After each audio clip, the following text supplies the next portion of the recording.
Tegang dan Ramil Aradide TNI gugur ditembak, Panglima TNI ancam tumpas OPM, senjata lawan senjata. Dan Ramil 1703-04 Aradide, Letdain Oktavianus Sogarlai dilaporkan gugur usai ditembak oleh orang TPN OPM di jalanan menuju Pelabuhan Pasir Putih, Distrik Ariade, Kabupaten Paniai, Papua Tengah, pada Kamis tanggal 11 April tahun 2024. Dan Ramil Aradide ini ditembak mati oleh TPN OPM, di bawah pimpinan Komandan Operasi TPN PB Kodap 13 Kegepani Pouda Paniai, Mayor Osea E. Boma.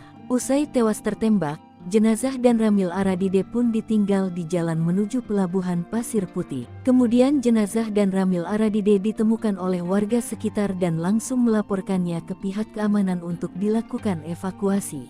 Barulah pada pukul 11 waktu Indonesia Timur jenazah dan Ramil Aradide dievakuasi oleh TNI dan polisi dan dibawa ke Koramil tahun 1703-04 Aradide.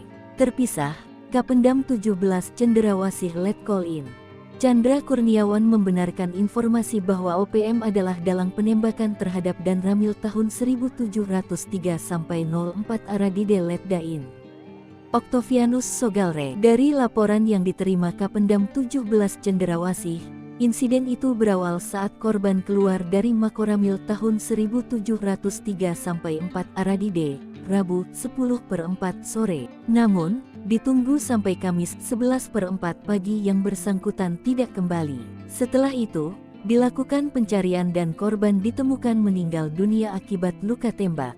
Padahal sebelumnya, Panglima TNI Jenderal Agus Subianto sudah mengultimatum tidak akan main-main menumpas organisasi Papua Merdeka (OPM).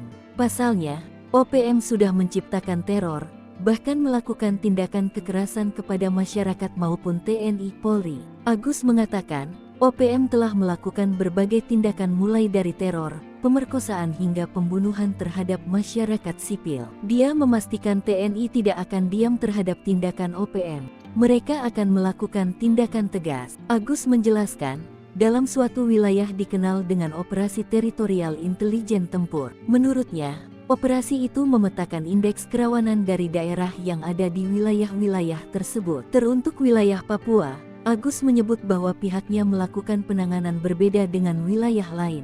Senjata ya lawannya senjata ya, tapi tidak.